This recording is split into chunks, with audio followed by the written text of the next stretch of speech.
Hello, কে বাবা? না, আমি হাবলু বলছি। আপনি কে? আমি হাবলু, চোর। মানে?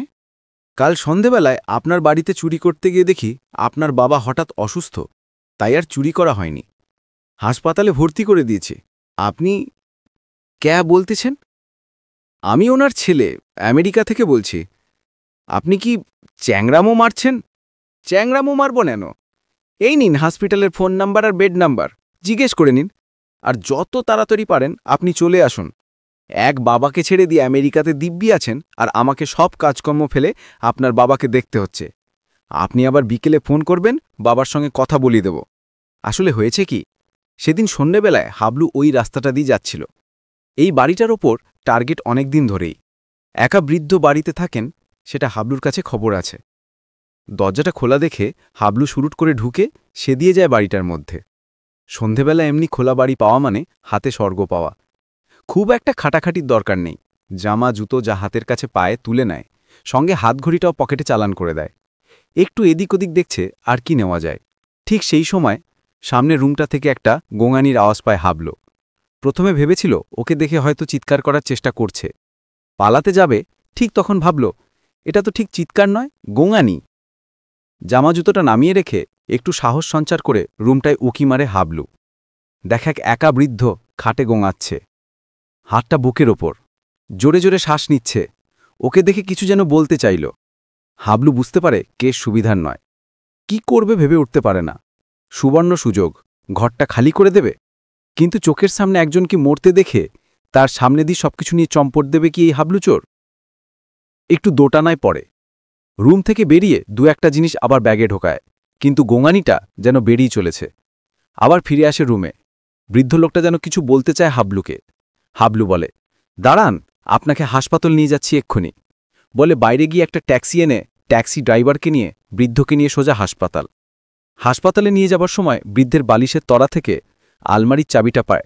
সেটা দিয়ে আলমারি খুলে এদিক ওদিক হাতরে ১,০২৫ টাকাও পায়।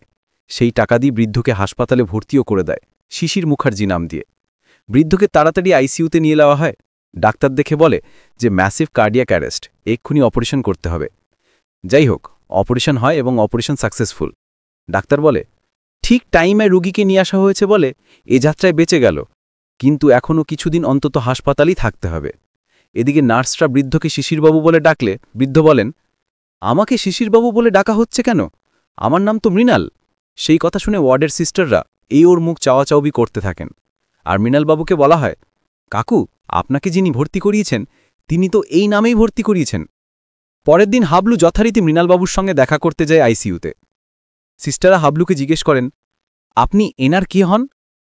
আমি কেউ না। এনার নাম কি? মৃণাল মজুমদার। তাহলে শিশির মুখার্জি নামে কেন ভর্তি করিয়েছিলেন? আমি তখন জানতাম না, তবে ওনার ছেলের সঙ্গে কথা হয়েছে, ওনার থেকেই নামটা জেনেছে। তাতে হয়েছেটা কি? কিছু না।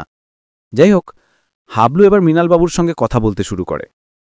জ্যাঠা, কেমন আছেন? ভালো। তুই না থাকলে তো বোধহয় এই যাত্রায় একদম ওপরে চলে যেতাম। আরে না না না, আপনি পুণ্যবান লোক, তাই ভগবান আপনাকে বাঁচিয়ে দিয়েছে। যাই হোক, আপনার ছেলে তো আমেরিকায় থাকে, তার সঙ্গে কথা হয়েছে, উনি আসতেছেন খুব তাড়াতাড়ি। কাল থেকে আপনার মোবাইলটা নিজের কাছেই রেখেছি, যদি কেউ চেনাজানা ফোন করে তাকে খবরটা দেব বলে। এক্ষুনি আপনাকে আপনার ছেলে ফোন করবে। বলতে বলতে আমেরিকাবাসী ছেলের ফোন আসে। হাবলু ফোনটা মৃণালবাবুকে দেয়। কিছুক্ষণ বাবা ছেলের মধ্যে কথাবার্তা হয়। তুই কি বলেছিস আমার ছেলেকে? যা সত্যি তাই বলেছি। বলেছি যে চুরি করতে ঢুকে আপনার বাবাকে অসুস্থ দেখে হাসপাতালে ভর্তি করে দি। তুই চুরির কথাটা বললি কেন? কিছু একটা বানিয়ে বলতে পারতিস। না না জ্যাঠা, ধরা আমি পড়ে যেতাম, তার চেয়ে ভাবলাম যে সত্যিটাই বলে দি। যাই হোক, প্রত্যেক দিন হাবলু মৃণালবাবুকে দেখতে আসে। দেখতে দেখতে কয়েকদিনের মধ্যে আমেরিকাবাসী ছেলে এসে পড়ে। পরনে হাফ প্যান্ট, গায়ে চকড়া বকড়া রংচঙে জামা, মাথায় একটা টেক্সাস কাউবয় মার্কা টুপি, চোখে রেবানের সানগ্লাস, পায়ে স্নিকার। হাসপাতালে যাবার আগে থানায় গিয়ে সেই রাতের ঘটনার বিস্তারিত বিবরণ জ্ঞানগর্ভ ইংরাজিতে লিখে একটা এফআইআর দায়ের করে। পুলিশ আদৌ সেই এফআইআরের বয়ান বুঝতে পেরেছিল কিনা সন্দেহ আছে। সে যাই হোক, মুখের বয়ানের ভিত্তিতে পুলিশ এসে হাবলুকে থানায় ধরে নিয়ে যায়। পরের দিন বিকেলে ছেলে হাসপাতালে আসে। হাবলুকে দেখতে না পেয়ে মৃণালবাবু ছেলেকে জিজ্ঞেস করেন, আজ হাবলুটা এলো না কেন? Come on dad, why are so worried about that bloody thief? কিন্তু সে তো চুরি করেনি। তাছাড়া তুই যে আমাকে এখন এখানে দেখছিস সেটা তো ওর জন্যে। So what dad? After all he is a thief and he came with the intention of stealing. So he should be sent behind the bars. I think I have a moral responsibility also. মৃণালবাবু এই নিয়ে আর কথা বাড়াননি ছেলের সঙ্গে। কয়েকদিন পর সুস্থ হয়ে বাড়ি ফিরে আসেন। বাড়ি এসেই থানায় হাবলুর সঙ্গে দেখা করতে যান মৃণালবাবু। এদিকে কোর্টের ডেটও দেখতে দেখতে চলে এসেছে। ইতিমধ্যে হাবলুর কাণ্ড প্রায় সমস্ত খবরের কাগজে শিরোনামে। বৃদ্ধের প্রাণ বাঁচিয়ে চোর বাবা জীবনের হাজতবাস। সেই মতো কোর্টে এই কেস কভার করতে মিডিয়ার হুড়োহুড়ি। প্রথমে ডাকা হয় মৃণালবাবুর ছেলেকে। প্রথমেই ভর্ৎসনা করা হয় কোর্টে হাফ প্যান্ট পরে আসার জন্যে। জজ সাহেব তাকে ঠিকঠাক পোশাক পরে আসতে বলেন। মৃণালবাবু বলেন, দরজাটা ওই দিন সন্ধ্যাবেলা খোলা ছিল, আমি যন্ত্রণায় গঙাচ্ছিলাম। সেই সময় হাবলু রাস্তা দিয়ে যাচ্ছিল। গঙ্গানি শুনে ঘরে ঢুকে ও আমাকে হাসপাতালে নিয়ে যায়। পুলিশ বলে, আমাদের খাতায় ওর নাম নেই, এই প্রথমবার ওকে এফআইআরের বয়ানের ভিত্তিতে আটক করা হয়েছে। ও নিজেই স্বীকার করেছে যে ওর চুরির মতলব ছিল। ততক্ষণে সেই আমেরিকাবাসী ছেলে ভদ্রস্থ পোশাকে আবার এসে হাজির। সে বলে, আমাকেও ফোন করে ও চুরির কথা স্বীকার করেছে, হি ইজ আ থিফ। শেষে ডাকা হয় হাবলুকে। হাবলু বলে, হুজুর, আমি গীতা ছুঁয়ে মিথ্যা কথা বলতে পারবো নি, আমি চোর। ওই দিন আমি চুরির উদ্দেশ্যেই ঘরে ঢুকেছিলাম, কিছু জিনিস ব্যাগে ঢুকিয়েও নিয়েছিলাম, কিন্তু পরে জ্যাঠাকে দেখে আমার মনে হয় এক্ষুনি হাসপাতালে নিয়ে যাওয়া উচিত, তাই আর চুরি করা হয়ে ওঠেনি। একটা ট্যাক্সি ডেকে হাসপাতালে নিয়ে যাই। মৃণালবাবু বলেন, ও মিথ্যা বলছে, ও চুরি করেনি, আমার সমস্ত জিনিস ঠিকই আছে। আমেরিকাবাসী বাবাকে বলে, ড্যাড, বুড়ি please shut up you mouth. মৃণালবাবু ছেলেকে ধমকে বলেন, তোর না এলেও চলতো, তুই বরনা আজই আমেরিকা ফিরে যা। শুধু মুখে পুই পাই ইংরেজি ছাড়া আর কিছু কি শিখেছিস, কুলাঙ্গার কোথাকার। সবার সামনে বাবার দাবড়ানিতে আমেরিকাবাসী একটু দুমে যায়। জজ সাহেব হাবলুকে জিজ্ঞেস করেন, তোমার কাছে কোনো চুরির প্রমাণ আছে? হাবলু বলে, আছে। এই বলে পকেট থেকে একটা ঘড়ি বের করে সবাইকে দেখায়। এই ঘড়িটা আমি চুরি করেছি, পকেটে ঢুকিয়ে রেখেছিলাম। মৃণালবাবু বলেন, না না, ওটা আমার ঘড়ি নয়। আমেরিকাবাসী বলে, hey dad, I gave that Swiss watch to you as a gift. It's so expensive man, it is $3,000, pretty exclusive collection.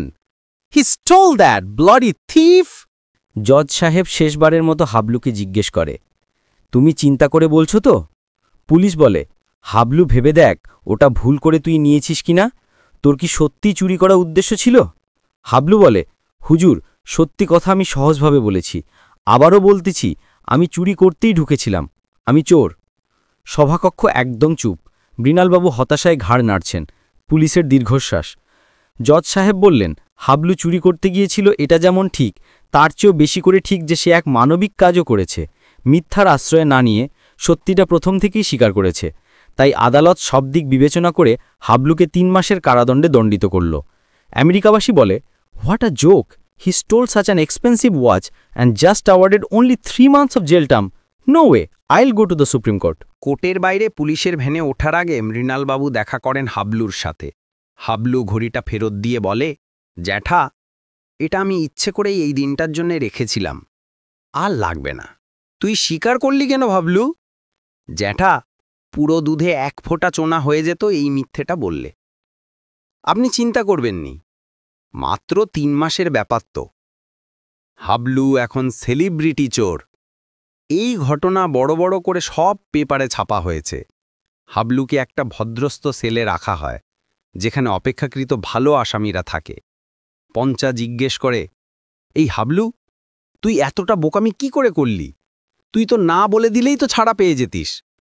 Hablu একটা বিড়ি ধরায়, দেওয়ালে ঠ্যাস দিয়ে বসে একবার শুক টান দিয়ে ধোঁয়াটা বের করতে করতে বলে, পঞ্চা, সে তুই বুঝবি না। কিছুক্ষণ পর বিড়িটা মেঝেতে টিপে আঙুল দিয়ে আগুনের বাকি স্ফুলিঙ্গগুলো ঝেড়ে আঁতপড়া বিড়িটা কানে গুঁজে রাখে। দেখতে দেখতে ছাড়া পাবার দিন এগিয়ে আসে। শৈশাবুদ করে বেরোতে যাবে, দেখে মৃণালবাবু দাঁড়িয়ে আছেন। বলেন, তোকে নিতে এলাম, চল হাবলু, আমার বাড়ি চল। এই বলে হাবলু মৃণালবাবুর সাথে ওর বাড়ি আসে। দুজনেই একা। খাওয়া দাওয়ার পর বেশ কিছুক্ষণ গল্প হয়। হাবলু বলে, আমি এই লাইনে অনেক দিন ধরেই আছি। 5 মিনিটেই আমি যে কোনো তালা খুলে দিতে পারি। তবে আমি পুরো গান্ধীবাদী চোর, অহিংসায় বিশ্বাসী। আজ অবধি কাউকে একটা চর পর্যন্ত মারিনি। গর্ব করে বলতে পারি এখনো পর্যন্ত একবারও ধরা পড়িনি। বাবা, তুই তো একটা শিল্পী চোর রে, এত সূক্ষ্ম হাতের কাজ। চল, আমরা একটা খেলা খেলি। আমি কাল কিছু টাকা তুলে আনব ব্যাংক থেকে। তুই যদি রাস্তা থেকে টাকাটা চুরি করতে পারিস তাহলে টাকাটা তোর। জ্যাঠা, আমি আর চুরি করবনি। তুই এটাকে চুরি ভাবছিস কেন? আমি দেখতে চাই তুই কত বড় শিল্পী। আমি আর চুরি করবনি। তাহলে তুই চ্যালেঞ্জটা নিতে ভয় পাচ্ছিস? বল না, পারবি না? তুই যদি এটাকে চুরি ভাবিস তাহলে বলি, জীবনের শেষ চুরিটা এই চ্যালেঞ্জের মধ্যেই সীমাবদ্ধ থাক। ঠিক আছে, আপনি যখন চ্যালেঞ্জই দিলেন তাহলে সেটা তো নিতেই হয়, যেখানে আমার সম্মানের প্রশ্নও জড়িত। আসলে হাবলু মৃণালবাবুর প্রাণ বাঁচিয়েছে, তাই তিনি বিশেষভাবে কৃতজ্ঞ হাবলুর কাছে। কোথাও যেন মনে হয় সরাসরি টাকা দিলে হয়তো হাবলু নেবে না বা তাকে ছোট করা হবে, তাই একটু ঘুরিয়ে নাক দেখানোর চেষ্টা। পরের দিন মৃণালবাবু ব্যাংকে টাকা তুলতে যান। ফেরার পথে একটা চায়ের দোকানে দাঁড়িয়ে চায়ের অর্ডার দেন আর ভাবতে থাকেন কখন হাবলু আসবে। হয়তো একটু অমনোযোগীও হয়ে পড়েছিলেন। ঠিক সেই সময় মৃণালবাবুকে ধাক্কা দিয়ে মাটিতে ফেলে টাকার ব্যাগটা হাত থেকে কেড়ে নিয়ে কেউ একজন ছুটে পালায়। আরে, এ তো হাবলু নয়। মৃণালবাবু চোর চোর বলে চেঁচিয়ে ওঠেন। কিন্তু তার আগেই চোরবাবাজি পগার পার। মৃণালবাবু ভাবেন, ব্যাংক থেকে টাকা তোলার কথা হাবলুই একমাত্র জানত। তাহলে কি এটা হাবলুরই কাজ? নিজে না করে কোনো সাগরেদকে দিয়ে করিয়েছে, তাই বলে এমনি করে ধাক্কা দিয়ে? ছি ছি। মৃণালবাবুর মনটা বেশ খারাপ। সন্ধেবেলা একা বাড়িতে বসে হঠাৎ কলিং বেলের আওয়াজ। এই সময় আবার কে এলো? দরজা খুলে দেখেন হাবলু দাঁড়িয়ে আছে। হাবলুকে দেখে হঠাৎ খুব রেগে যান মৃণালবাবু। বলেন, তুই অন্যকে দিয়ে টাকাটা চুরি করালি, যে নাকি আমাকে ধাক্কা মেরে ফেলে দিয়েছিল? হাবলু বলে, জ্যাঠা, আমি পুরো ঘটনাটাই দেখেছি। আমি সামনের একটা গলিতে লুকিয়েছিলাম। তুমি এলেই পেছন থেকে ব্যাগটা কেটে ঠিক টাকাটা বের করে নিতাম। কিন্তু দেখলাম ব্যাটা অন্য একটা চোর টাকাটা নিয়ে ছুটে পালাচ্ছে। আমি ছুটি পেছন পেছন। চোরটা যে বাসে উঠল, আমিও সেই বাসে। আর ভিড়ের মধ্যে আমার হাত আবার কথা বলা শুরু করল। পরের স্টপেজে আমি ব্যাগটা কেটে টাকাগুলো বের করে নেমে পড়ি। এই নিন আপনার টাকা, গুনে নিন, ঠিক আছে কিনা? বলে টাকার বান্ডিলটা মৃণালবাবুর হাতে তুলে দিতে যায়। মৃণালবাবু বলেন, তুই যখন পেয়েছিস ওটা তো তোর টাকা, তুই রেখে দে। না না, সেরকম তো কথা ছিল না। আপনার টাকা তো আমি চুরি করতে পারিনি, তাই আপনাকেই দিয়ে গেলাম। এই বলে মৃণালবাবুর হাতটা টেনে টাকার বান্ডিলটা গুজে দেয় হাবলু। যাবার সময় বলে, জীবনের শেষ চুরিটাই আমার জীবনের সেরা চুরি। কখনো চোরের ওপর বাটপারি করিনি, আজ সেটাও করলাম আপনার জন্যে। এই বলে হাঁটা দেয় হাবলু। মৃণালবাবু তাকিয়ে থাকেন হাবলুর চলে যাবার দিকে, যতক্ষণ না সে অন্ধকারে মিলিয়ে যায়। প্রিয় বন্ধুরা, এতক্ষণ সাথে থেকে গল্পটা শোনার জন্য অশেষ ধন্যবাদ। গল্পটা আপনাদের কেমন লাগলো? ভালো লাগলে একটা লাইক, কমেন্ট ও শেয়ার করে দেবেন। আর পরবর্তীতে এরকম আরও নতুন নতুন গল্প শুনতে চাইলে আমার চ্যানেলটি সাবস্ক্রাইব করে সাথে থাকুন। ভালো থাকবেন সবাই। ধন্যবাদ।